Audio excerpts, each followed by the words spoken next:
if Ahmad al-Shara's government got to anywhere near as brutal and savage a level as this current Israeli government, it should be wiped off the face of the planet.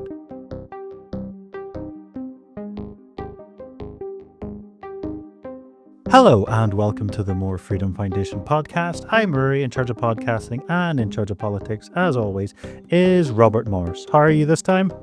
Not bad, Rory. How are you doing? Yeah, this week's going easy enough, nothing too complicated. What about yourself? It's beautiful weather in New York City. You can't really ask for more. It's sort of perfect summer weather instead of the 10 to 15 degrees hotter, nightmarish New York summer weather, which is what we're used It's to. just nice. We've just been getting torrential rain, so... So today we're going to be talking about something really grim, unsurprisingly, coming out of Syria, a home of many, many grim things. And we're going to be talking about the recent round of conflict in southern Syria that involves complicated inter-sectarian conflict among the Syrian people, but also, unfortunately, has a international geopolitical element because Israel decided to jump in a big way, which, to my mind, makes everything worse. But we'll talk about Israel. We'll talk about the Druze population of Syria, Israel, and Lebanon. And we'll talk about the cursed problems facing the centralized Syria government, and we'll address the question of how much of a war criminal government is this new Syrian government. It's a sort of an open question. The Syrian government is pretty bad, but are they worse than Israel? I would say absolutely not, in fact. Well, sadly, it seems every region of Syria has been getting up to some sort of killing and militia and fighting because it has been in such a horrible state for the past decade or more so at this point. Absolutely. And I think the key dimension here, the thing that I find most outrageous about Israel's actions is that while claiming to be stepping in to save a minority, in fact, they're making things dramatically worse for that minority, and they are increasing the possibility of similar sectarian massacres going forward. So there's a ton of history here. It's kind of hard to know where to start, but I figured we'd just go 1,000 years back. Okay, not too far then. Wow. So the Druze themselves are kind of fascinating, and it's interesting. The way that I was first exposed to the idea of the Druze was to talk about how great, with my sort of standard Zionist upbringing, how great Israel was, that they had this amazing relationship with the Druze. So I was kind of surprised to find, diving in on research, that in fact, of the somewhere between 800,000 and 1 million Druze, only 100,000 of them live in Israel. 250,000 out of them live in Lebanon, and Syria is home to the vast majority of the world's Druze population at 624,000. Of course, that's the estimate before the Syrian civil war. Yeah. And who knows, that number could be dramatically lower or dramatically higher. People do tend to be somewhat fertile in war zones because there's nothing else to do. And it's hard to do surveys in the middle of war zones as well. Right. So it's hard to say, but it's kind of interesting. And just I think the fact that the Druze exist is really underemphasized in U.S. and European media because their existence for 1,000 years tends to really, really, really, really heavily undermine our approved view of Islam and Middle Eastern politics and religion. It's really, really important to the U.S. and U.K. governments who want to treat Muslims as subhuman people. They can be murdered at will. It's really important to portray them as desperately intolerant. You don't understand. These people, hate everyone who's different from them, and they're just so hard to deal with. Okay, so if that level of extremism is not, in fact, as I've been arguing for quite some time, largely an artifact of British and U.S. fostering of a particularly malign Saudi version of Islam, Wahhabism. If it's not just about the Wahhabism, if it's really something that's like deep dyed and a really key part of Islamic ideology to wipe out the other, to exterminate the other, A famous wasabiist would be Osama bin Laden.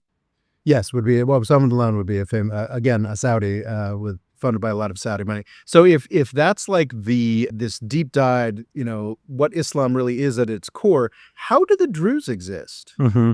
Because the Druze are, I'd sort of always sort of thought, okay, the Druze are like some kind of like sect of Islam, like the Alawites or this other thing.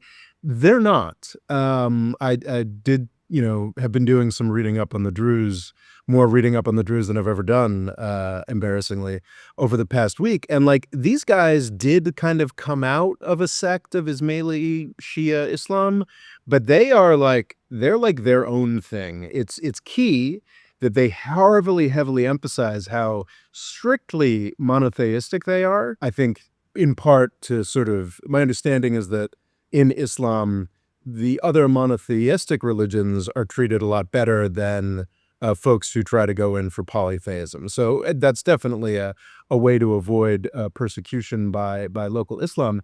But these guys are not like a dissident sect of Islam. Like these are a different, like Druze is a different religion. It is very strongly an Arab religion. The Arabic language, the most adherents are very Arabic and had therefore become big fans of Arab nationalist ideologies in the 19th and 20th centuries. But these are not a Muslim people, and they have lived in very Muslim-controlled territories since they got their start 1,000 years ago. So I think that's just sort of an interesting way to sort of start in on this issue. Like Druze have been in this area, have lived there happily for thousands of years, and I think it would actually be very unfair to Israel to say that they are the first to attempt to weaponize Druze ideology for their own purposes. Every set of leaders of this region has done the exact same thing. There's also a lot of them in Venezuela for some reason, which I find surprising. Yeah, there is absolutely a Druze diaspora. I think I thought the United States was actually the largest Druze diaspora, but Venezuela is a big one. Venezuela is slightly bigger, but this is according to Wikipedia, so not the most accurate. But it's 60,000 in Venezuela and 50,000 in the United States.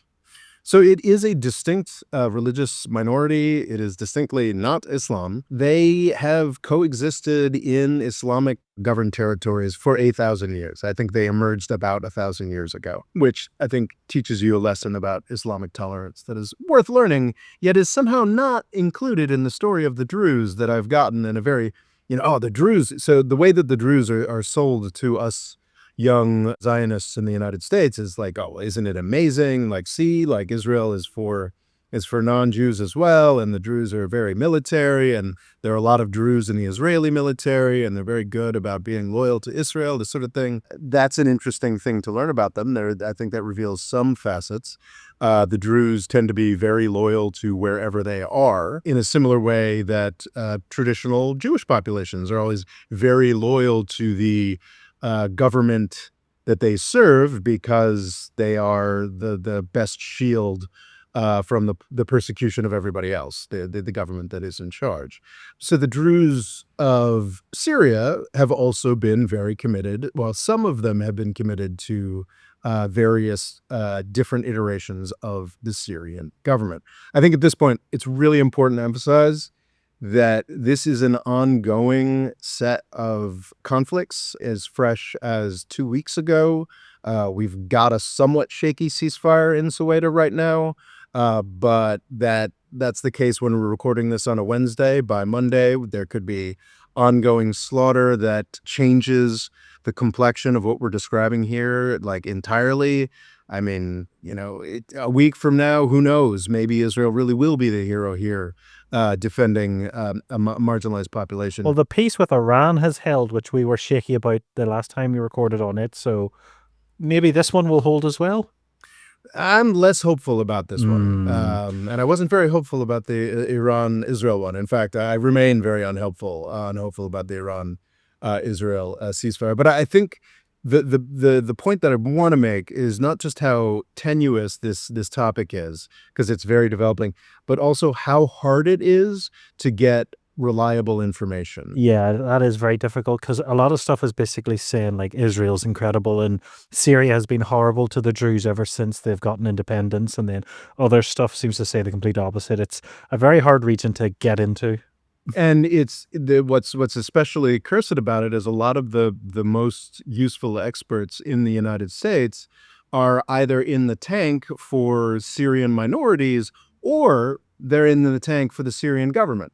So I don't have, even among sources that I generally kind of trust when we're talking about just the details of this conflict, I don't have any of these sources that I actually trust. And in a conflict like this, so from July 11th through at least July 18th or thereabouts, we're talking very intense conflict and a multi-sided escalation between Druze militias, separate Druze militias, some of which conflict with each other, Bedouin militias within Sueda that have also been victimized and have been the victim of war crimes over the past couple of weeks, the Syrian government, the Israeli government, broader tribal elements. So there's this huge whirl of actors, and on any given day of this conflict, Rory, you could say, oh my God, like the Druze really are the most horrible people here. Or, oh my God, the Syrian government. Oh my God, these Bedouin militias are the worst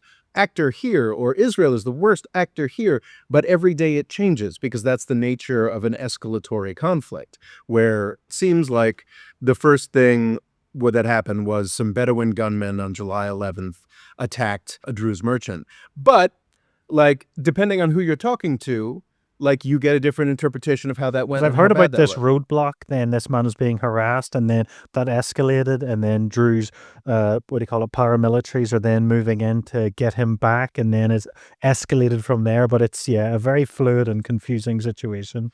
Yeah. So stuff that we'll say for the stuff we've already said and stuff that we'll be saying for the next 48 minutes is so it's something over the next 48 minutes or that we've already said is almost certainly wrong. Neither Rory nor myself live in southern Syria. No. I just want to emphasize that we are definitely going to get the details wrong here because the people in southern Syria don't agree on what the details are. But also every news report you've also heard about this is also going to be wrong. Well, yeah, and they're contradictory. Yeah. This morning I couldn't figure out whether there are 350,000 people in Soweto province or 700,000 people Hmm. in Soweto province. Yeah. Well, a lot of those could have been before the war and people have fled, but this is like their stronghold, isn't it? Their main city, the Druze.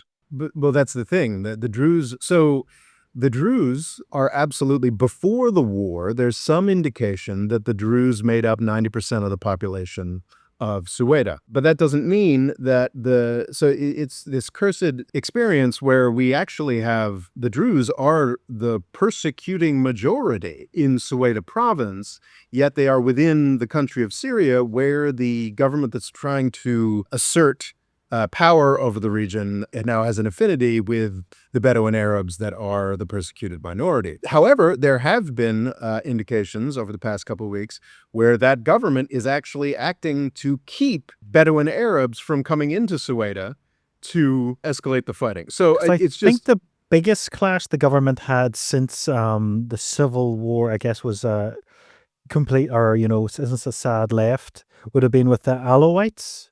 There seemed to be a big conflict soon after in the capital with the Alawites, and about 1,000 people were killed, and then they've essentially just sort of surrendered at this point. so that's not in the capital. That's in Latakia and Tartus. That is up in the traditional Alawite territories.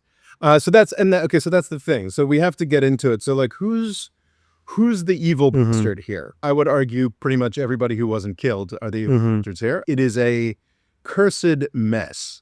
And there is now, this is, I guess you could look at it. Okay. I mean, it's the United States here. So we always use baseball metaphors, 3 strikes and you're out. There is definitely a school of interpretation that this conflict here would be the second big strike against the legitimacy of Okay. the central Syrian government. Hmm. Because the cursed question of Syria, this really unbalanced, divisive place, is okay. How how is this government going to handle minority populations? Hmm. And in March, as you were referring to, in March of this year, we saw horrific massacres on the Syrian coast in Latakia and Tartus, where it's now estimated up to 1,500 Alawites were slaughtered. Some of these folks were fighters, but the majority of them were innocent Okay, because civilians. the And news I'd just seen was like these were loyal to Assad and maybe were trying to fight back or whatever, a last well, stand, something like so that's that. the key question here, and it's interesting. So if we were to judge the Syrian central government by the standards that we judge the Israeli government, there'd be nothing to complain about here.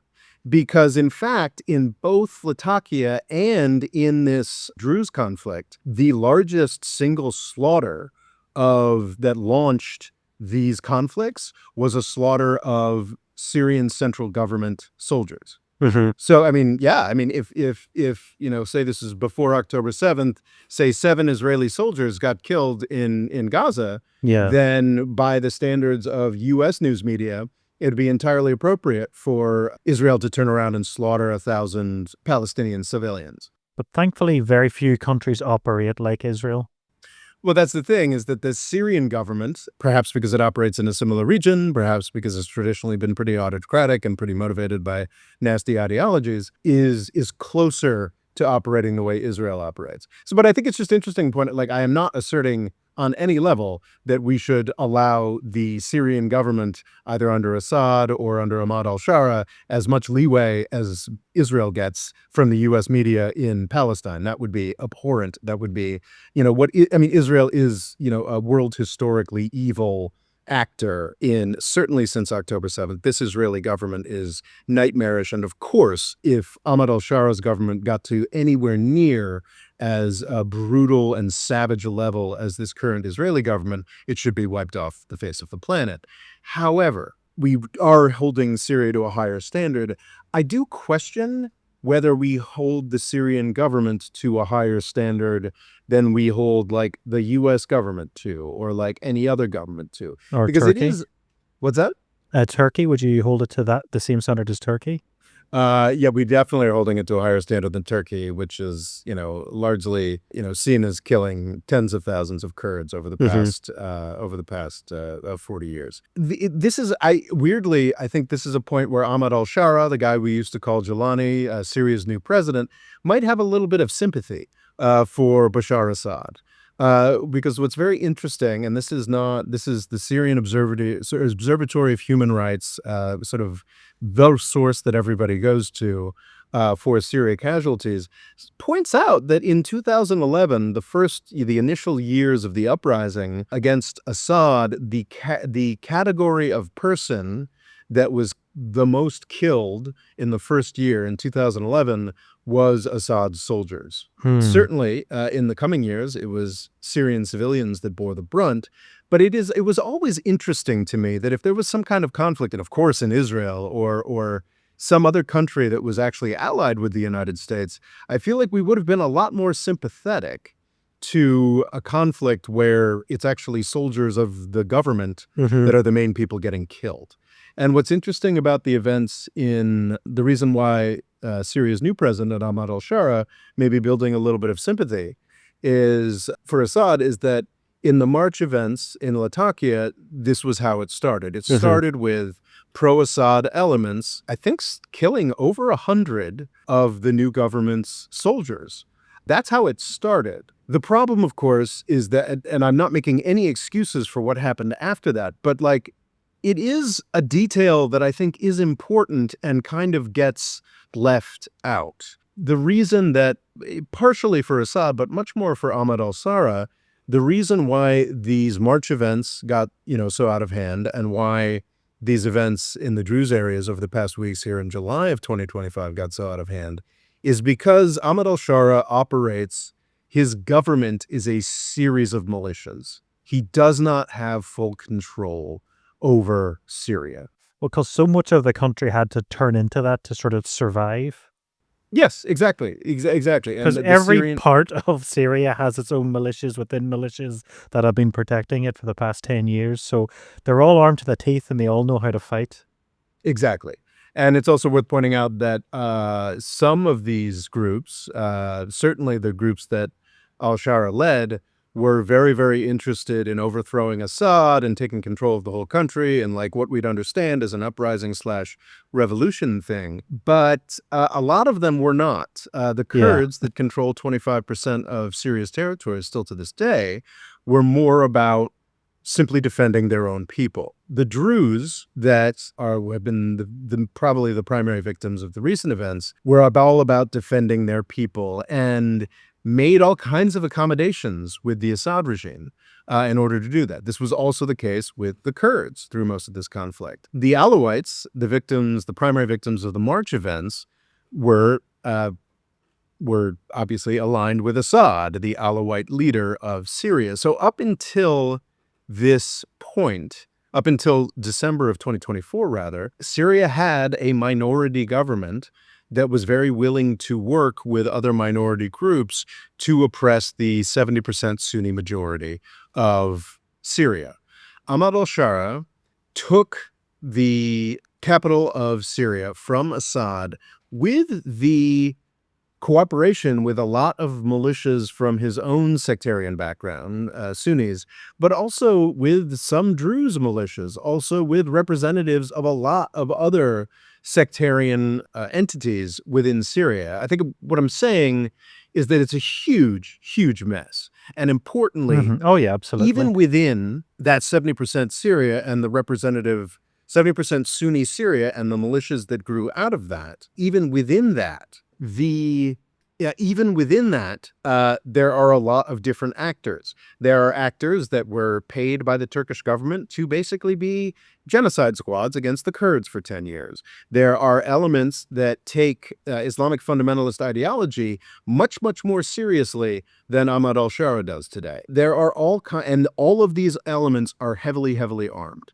Now, what Ahmad al-Shara needs to do, and I'm pretty sure he knows he needs to do, is consolidate power over those more vicious, more violent militias with their own heavy weapons at this point. But he's also got to figure out a way to bring the Kurds in, to bring the Druze in, to bring the Alawites have been brought in. They are under the control of the Syrian government and do not, the Kurds. So Assad is an Alawite? Yes, Assad was an Alawite. And the Alawites do not have an external sponsor the way Israel sponsors the Druze or the U.S. sponsors the Kurds.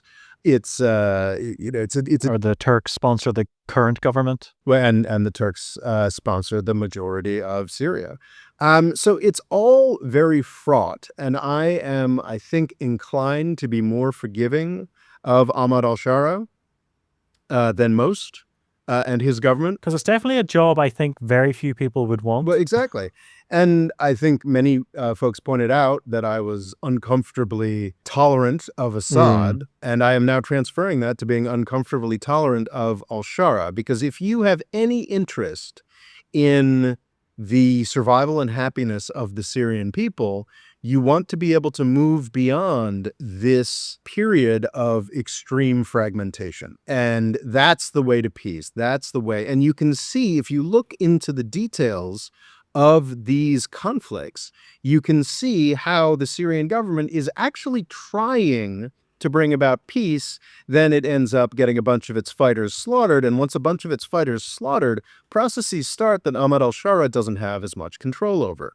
I mentioned there are these militias that are under al-Shara that have too much of their own power. And what happens when some group of Syrian military forces are slaughtered, as happened at the outset of these events we're talking about in July in Suwaida, these other elements will zoom in and start committing war crimes. Obviously, al-Shara should be able to control his own militias, but to get to that point, we need to be in a position where, Israel isn't regularly bombing the government that's military headquarters, was it? Yeah, military headquarters and the presidential palace, which gets a little too close to perhaps an intended assassination of Ahmad al-Shara.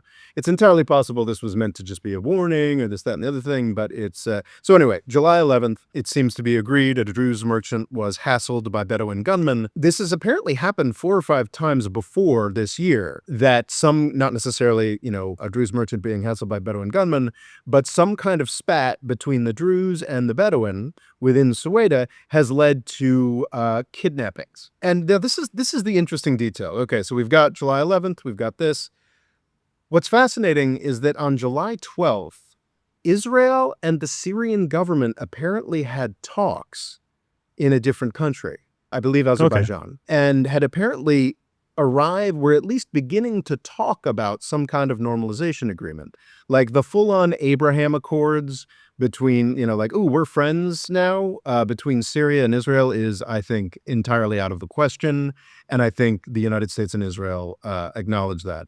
But there were serious talks about returning to sort of the understanding that Assad and Israel had before 2011. Sort of okay, this is where the borders are. We're gonna, that. So it was looking really positive. And I think maybe just a brief digression on the weirdness of Tom Barak might be worth bringing up. Have you heard of this guy, Tom Barak? I haven't, no. So Tom Barak, so you've heard of Witkoff, of course, right? Mhm. So Witkoff is the Trump real estate buddy from New York that I've honestly lost a lot of my affection for, but he's the guy who was able to get a 2-month ceasefire in Gaza and at the outset of the Trump administration. What have you done for me lately? I think is the appropriate way of looking at Witkoff. But Tom Barak is another one of those very weird Trumpian figures. He is, I think he's no longer a billionaire, but he is a extraordinarily fabulously wealthy person who is a very large real estate investor. He's been described as sort of a Lebanese American, which I guess, yeah, sure, but it sounds like Yeah. his family got here 125 years ago. So at this point, you might as well be a WASP. Yeah, I mean, I think it's possible that he speaks more, better Arabic than the average U.S. functionary that is sent to the region. But he's a Californian more than Mhm. anything else. And then I believe he started making a lot of money in real estate, did deals with Donald Trump, and was sort of a established Trump crony. What's interesting about him is he's very established Gulf state crony, worked closely with the UAE, closely enough with the UAE to be prosecuted under Biden Okay. for, I think, a variety of, potential violations of like foreign agent stuff. I believe he was acquitted, but this is a guy who's really, really close to the Gulf. He's really, really close to Donald Trump and was rewarded by Donald Trump, I think, for, actually, being prosecuted for Trump, essentially, and his actions in the first Trump administration. He was rewarded with the ambassadorship to Turkey and becoming the special envoy for Syria. So you've got like kind of like a Witkoff situation, except this guy actually knows the region, which I'm not entirely certain Witkoff did before, 6 Is months this a ago. case where a little knowledge can be a dangerous thing? Well, what it seems, this is an overstatement and certainly an optimistic overstatement, is it seems that Tom Barak's knowledge has thus far been most dangerous to Oh. Israel, because I think what most concede and what Tom Barak, as a U.S. ambassador and the special envoy for Syria, has over the past couple of weeks actually come out and said, which is kind of extraordinary. It's being, avoided because, there's so much other insane stuff happening during the Trump administration. But this guy, the U.S. ambassador to Turkey, basically just came out and said, like, yeah, Israel doesn't actually want there to be unified governments anywhere around them. It's trying to keep them divided and weak. And it's just like, yeah, obviously, but it's kind of crazy to hear a U.S. ambassador saying that. And Tom Barak, whether it's out of his fundamental decency and love for the people of Syria, or because he's taking bribes He's just a from, straight talker. yeah, or he's just taking bribes from the UAE and the Gulf, I don't care, because he is actually On the money. trying seriously to get Syria back to a Mhm. unified and peaceful state. So Tom Barak, Because, well, I was going to say an important thing is I don't think Israel really cared about the Druze when Assad was in charge or like helped many in Syria. well, that's a fascinating question, Ray, because that gets to what actually was happening in the South during the Syrian civil war.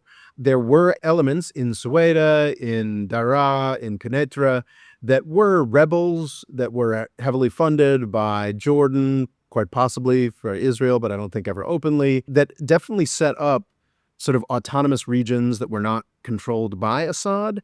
But as with the Kurds in the north, I think it actually, so I guess actually it kind of makes sense that Israel would be more concerned with protecting the Druze now, because I think it's fair to say that during the Syrian civil war, Assad was all about oppressing the Sunni majority. Hmm. That's what he was concerned with. Those are the people he wanted to fight. He never really fought, except, towards the end with heavy U.S. influence. There were minor clashes between Assad and the Kurds, but they were usually smoothed over pretty quickly.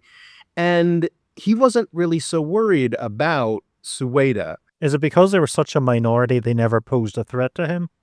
Well, but also, Assad was a member of a minority governing Syria. He saw his enemy as the majority, and as is being proved in the recent, the past 2 weeks, the Druze were never going to be the majority. So when Druze militias got, fairly serious autonomy during the Syrian civil war, they Assad, I'm sure there was some real fighting, but it was nowhere near as much of a concern for Assad as fighting the Sunni majority in all the places that they had taken over, as close to home as the Damascus suburbs. So when in the latter teens, the Assad regime appeared to be essentially cleaning up and finishing off the Syrian civil war before U.S. sanctions destroyed him over the first half of the 2020s. A lot of rebel groups were making peace with Assad under the conditions that they get on buses and go to Idlib. When the Druze militias in Suwaida and similar areas made peace with Assad, they kept their weapons and they stayed where they were. They just became part of, nominally part of the Syrian government again. And actually, Suwaida in 2023, 2024 was more or less throwing off the Assad government again, and the Assad government wasn't really doing too much about it. So what's kind of interesting and can be construed as more sinister that the Syrian government is doing here is that they absolutely tried to take advantage of this situation, this flaring up of violence between the Druze majority and the Bedouin minority in Suwaida. They absolutely tried to take advantage to assert more government control than they had ever had of Suwaida, and honestly, more government control of Suwaida than the Assad regime had had since 2011. So this was an attempt, and what's interesting about this is, so July 11th, this stuff starts. July 12th, I don't know if it was al-Shar himself or some other element of his government, is meeting with Israel in Azerbaijan and kind of getting the sense that, oh, wait, we're figuring this out. Like, this is... But is it also the idea that they're kind of agreeing to everything Israel's proposing? They are agreeing to a lot of what Israel is proposing. And so they thought that they kind of had a green light for this. So Suwaida is definitely in the south of Syria, but it's not up against the Israeli border. Suwaida's out to the east. So they thought that they weren't going to have many Israeli problems with this. On the 13th, they sent some troops in to attempt to reestablish order, and those troops were ambushed and slaughtered to the tune of dozens, or I think at least maybe under 20, but 10 to 20 of them were slaughtered, and I think their deaths, or at least their bodies, were videotaped. And, the Druze proudly slaughtered Syrian government folks who nominally came to town just to try to assert some kind of peace and order. Normal governance sort of carry on. But then, of course, what happens when you do something like that, as happened in March, is that all of the more violent and nasty elements of the Syrian government assumed that they, now should go in and start slaughtering people. And it appears that happened, but also, an added complexity, the Bedouin militias, which are a minority in Suwaida, have tribal and other connections to Sunni fighters throughout the country who started pouring in to make this situation worse. This escalated throughout July 14th, what have you. On July 15th, Israel started intervening. Interestingly, it seems like initially they said that the Syrian government just couldn't bring heavy weapons and tanks, that they actually could try to do peacekeeping. But by the end of July 15th, they just started bombing any Syrian government elements that they could find. And I think, does Syria basically have no air defense at this point? Syria has no air defense at this point. Yeah, because they Or kind of at least- destroyed anything, they sank all their boats that the old regime had. So they're pretty low tech at this point, small arms, that kind of I mean, thing. they do have tanks and such, but I mean, Syria was a tremendously overarmed country that was in a civil war for 10 years. So there are more things floating around than that is a key point, actually. Thanks for bringing it up. I think Charles Lister has got the exhaustive list of this. What they might have. But, of Israeli attacks. Since al-Shara's government took over in December of 2024, the Israeli government has engaged in just under 1,000 separate attacks against al-Shara's government, which That's is kind of outstanding. extraordinary. Considering they're not at war and they're sort of seen as the new neutral neighbor. And this is in a context of al-Shara at every point. Now, during this conflict, we got to, I think, the first point where al-Shara was like, hey, Israel's trying to divide us up, and that sucks. But it's kind of crazy that, like, his statement wasn't much stronger than the U.S. government's statement saying that. Like, Tom Barak, the U.S. envoy to Syria, is like, yeah, Israel's trying to destroy Syria.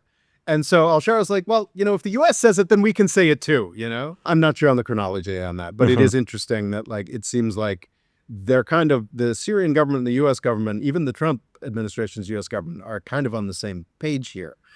So on July 15th, we got this dynamic, and Israel makes this claim that they are working on behalf of the Druze. Crucially, at least a week or so ago, they were only working on behalf of one facet of the Druze. Yeah, because it seems like quite a majority seem to be kind of not, totally in love with the government, but sort of going along with it. But there seems to be this one guy in a small sect that is like completely mad about Israel.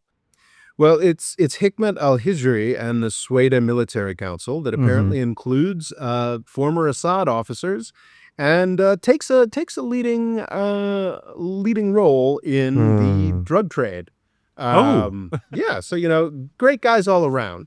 So we had this insane series of events on July 15th and July 16th where the Druze militias this happened at least twice, perhaps 3 times.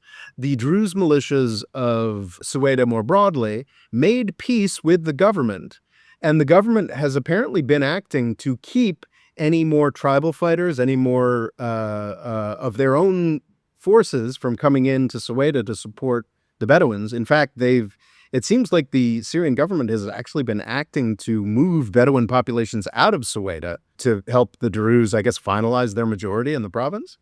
But this guy Hijri broke the ceasefire 2 days in a row, even though the other Druze leaders were ready to have this ceasefire. Hikmet al-Hijri and his Sueda Military Council broke this ceasefire twice. Because this border is closer to Jordan than Israel, but yet they're sort of making out like they're sort of next door neighbors. Yeah, and now I think it's very satisfying if you are a supporter of the Syrian government, as are many of the U.S. Folks, to point out, like, see, the Druze don't even want Israel here. The important thing to point out is that was a week ago. And this is a really sad dynamic that we see repeated all over the world, but also in the Syrian civil war, is that the more extreme element can drag the rest of a population along with them just through sheer bloody-mindedness. So sure, a week and a half ago, we could say confidently that a lot of powerful Druze figures were kind of like, screw this Hikmet al-Hijri. But now, after a couple weeks of tit-for-tat massacres, I wouldn't be surprised if the Druze population was sort of circling the wagons and more interested in talking about Israeli defense of their minorities. So I think it's very satisfying for the narrative that I might want to portray, that, it's just this weird dissident who's working with Israel.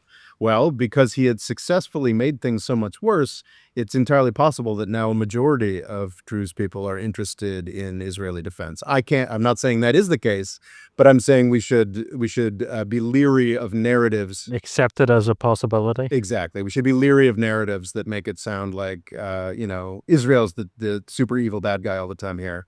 When in fact, let us never forget that this is the second large-scale massacre of a minority that this new government is complicit in. I think it is absolutely, I can't believe I'm saying this, I think Tom Barrack and the Trump administration are absolutely right, even given these two large-scale sectarian massacres, they are absolutely right to continue to want to support this Syrian government, to help it to consolidate, to help it, actually get to a point where peace and order can be guaranteed. Yeah. Oh, sorry. And after the first time that Israel broke the ceasefire, the Israeli government chose to bomb Damascus, which is something that they.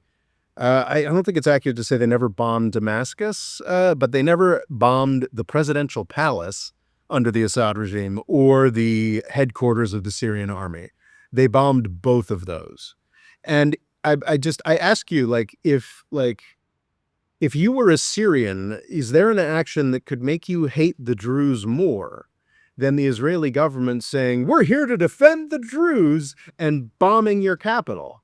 Because it always reminds me of why America didn't bomb Japan's Imperial Palace. It was seen as too disrespectful.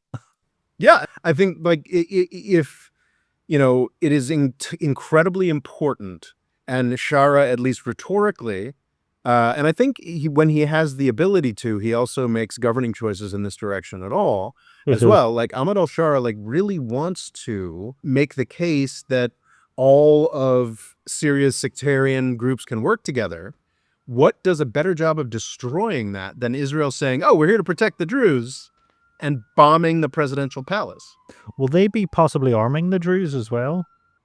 I haven't seen much direct indication of that, Rory, but it's important to remember that Syria is just this sea of unrestricted arms. And is it possible? I know that the Jordanians, working with the United States, were heavily arming a bunch of militias in the south of Syria throughout the 2011 to at least the 2020 period. Were the Israelis making sure that certain Druze elements had a bunch of weapons? Quite possibly. All of these relationships are very, very complicated, and is often the case, and this is what makes Lebanon such a cursed problem to try to understand, is that, yes, there are all these just this sort of fractal divisions of populations, but they're also individuals can belong to multiple different levels of things. They're a certain tribe, but then they're a certain religion, and da-da-da. And the way that this all breaks down is different from month to month or day to day. So a certain set of factions can be allied against another certain set of factions. And then something can happen that can make one component of your identity more important than the other component of your identity. Or maybe it's just that, this particular component of your identity is working more closely with the people with that other component of your identity. And so and also a lot of people are incredibly corrupt. And there are tons of Palestinians in Gaza right now who are working really closely with the Israeli government. Well, also, they're just so impoverished as well. A small amount of money can sway you a lot easier. Oh, that's for sure. But also, I mean, there are active militias in Gaza that are working closely with the Israeli government to help them set up concentration camps and, further their occupation. So what I'm saying, it's just this is fiendishly complex. I am certain that we have gotten things very, very wrong in this podcast. And upset everybody. Yes. So, but never anybody tell you that there's some simple narrative here that really actually explains everything that's going on. I mean, I'm trying to sell a simple narrative, of course, which is that what Syria needs to move forward, to prosper, to even survive, is unity and unification. And up until December of 2024, I believe that the Assad regime was the best hope of that unity and unification. And from December 2024 on, Ahmad al-Shara has been the best hope for Syria's unity and unification. I think that Ahmad al-Shara deserves the benefit of the doubt. He deserves to not have his presidential palace bombed by Israel. I'm Mm-hmm. not entirely certain that it was the right move for him to try to move Syrian government control into the Druze areas under these sets of circumstances. I've seen some reporting, again, I don't know how much I trust it, saying that actually maybe Israel screwed up here. And in fact, as of August 1st, the Syrian government will have a lot more control of Sueda than it did on July 1st. Because I think that I also saw some reporting, again, I don't know if this is accurate, that indicated that Israel might have been like, wait a second, there's now 1,000 people dead, and we're not helping the situation. And it seems like, certainly through the United States rather than through direct cooperation, that Israel may be reconciling itself to certainly not heavy weapons or, large-scale visible military forces from the Syrian government being in Sueda, but may have been reconciling itself to more interior ministry or police officers from the from Ahmad al-Shara's Syrian government being more present in Sueda. So, I mean, who's to say how this all works? That's a happy, possibility that I would like, but it's also, I've also seen indications that this level of unrest in Sueda has made the Kurds up in the north feel like they don't have to give away as much in the peace process. Because was there not a deal reached with them not that long ago? There is, but as we said at the time, that deal was like, we agree to have a deal. Mm-hmm. We'll implement all the details. We'll figure out the details later. And so that is an ongoing process between the Syrian government and between the Kurds. Interestingly, Tom Barak, the U.S. envoy, ambassador to Turkey and the U.S. envoy to Syria, which is kind of a fascinating indication of the Trump administration just flat out endorsing the Turkish role in Syria, which I'm not opposed to, but is interesting. And Barak has apparently been 100% with Ahmad al-Shara in saying the Kurds need to more fully rejoin Syria. I think one of the main bones of contention between the Kurds and the Syrian government right now is that the Kurds would prefer to maintain their own military divisions within the Syrian army. And Ahmad al-Shara and Tom Barak are saying, no, we're having one army and, your fighters can join that army, but they're not going to have their own units, that sort of thing. And this ongoing fighting in Sueda has made it more likely that the Kurds will stick to their guns, literally and figuratively, and won't be as willing to concede. So, I mean, who's to say? It does appear that the Syrian government was participating in an in-depth analysis, or at least allowing it to go forward, of the March massacres in the Alawite territories. So that is a good sign. It brought some pretty, I think the people were assuming that 1,000 people had died in that. Now it seems like it's more like 1,400 plus. But a Syrian government that is willing to allow that sort of thing to be documented is hopefully a Syrian government that we might be able to trust more going forward. I've seen a lot of indications. My fear when I started researching this seriously a day or so ago was that I was going to find that Ahmad al-Shara and his government had been, gleefully carrying out massacres. But I still think it's possible, and this could be too charitable a reading, but I still think it's possible to see Ahmad al-Shara and the circles in the Syrian government directly around him as actually really wanting unity of the country and really not wanting to victimize minorities in any serious way. I say that, of course, as someone who is biased towards, as I was towards Assad and as I am now towards al-Shara, I am biased towards anyone who can give this brutalized country something like unity and something like peace. And I think that part of the reason that the United States destroyed Syria was because of an uncritical adherence to a single civilian was killed somewhere, therefore we must burn the whole country down and kill 100,000 more. And we applied that logic to Assad for 14 years, to the incredible misery of the Syrian people and the destruction of the European Union. There would have been no Brexit without the Syrian civil war. And I'm sick of it. And I think if Ahmad al-Shara can bring about real unity and real peace for Syria, he should be given the chance to do so. And it's possible to look at where things stay as of, Wednesday, July 23rd, that perhaps this horrifying sequence of events, reckoned to have killed over 1,000 people in Soweto over the past couple of weeks, will have served as a clarifying moment where people across Syria say, oh, God, we really, really don't want to do any more of that. And even Israel would say, maybe we pushed a little bit too far there. But it could also just be the harbinger of new massacres in another sector in, 2 months' time or 2 weeks' time. Is this just a distraction technique from Israel because the government wasn't looking so good? So it's like, well, Iran we can't bomb it anymore, so let's just keep bombing Syria? Absolutely. I mean, everything is a distraction technique for the Israeli government. But interestingly, it does appear like Israel's role in this was opportunistic. It was destructive. It was really bad for the Druze populations that they were asserting that they were coming in to defend. But researching it, it's not as straightforwardly a tale of Israeli perfidy as I thought it was. I think absolutely, yeah, they should not have done what they did. Mm-hmm. But it does appear that they have been intimidated off that ledge by Barak or the Trump administration or what have you. It does seem like a sort of rare occasion where sort of America and, say, Turkey both agree that maybe they just should do their best to leave them alone. Well, it's the Israel actually can always be intimidated and told what to do by the U.S. president.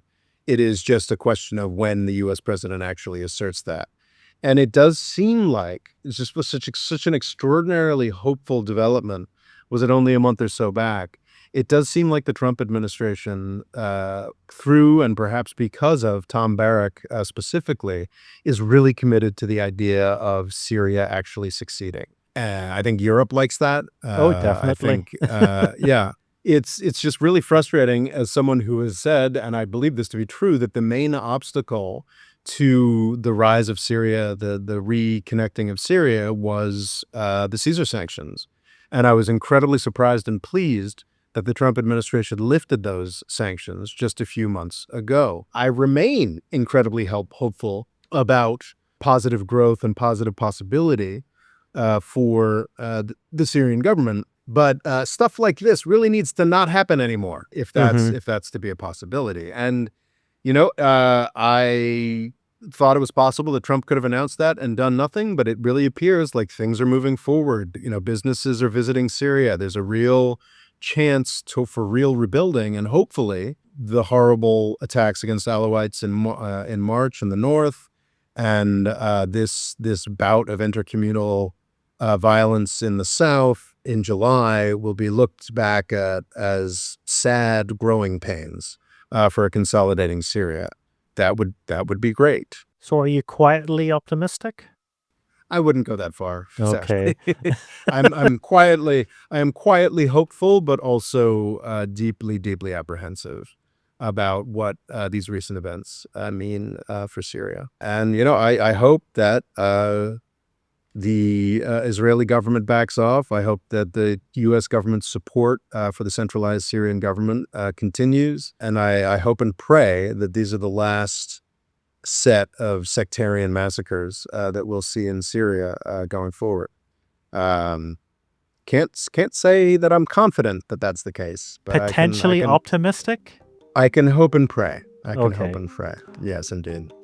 Okay, well, hopefully things do go well for Syria and Israel stops bombing it would be a nice start. Inshallah.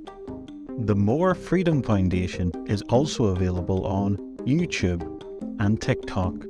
Rob's Twitter is RobOLaw, and he's also written a book called Avoiding the British Empire, What It Was and How the US Can Do Better. And music provided by Kevin MacLeod.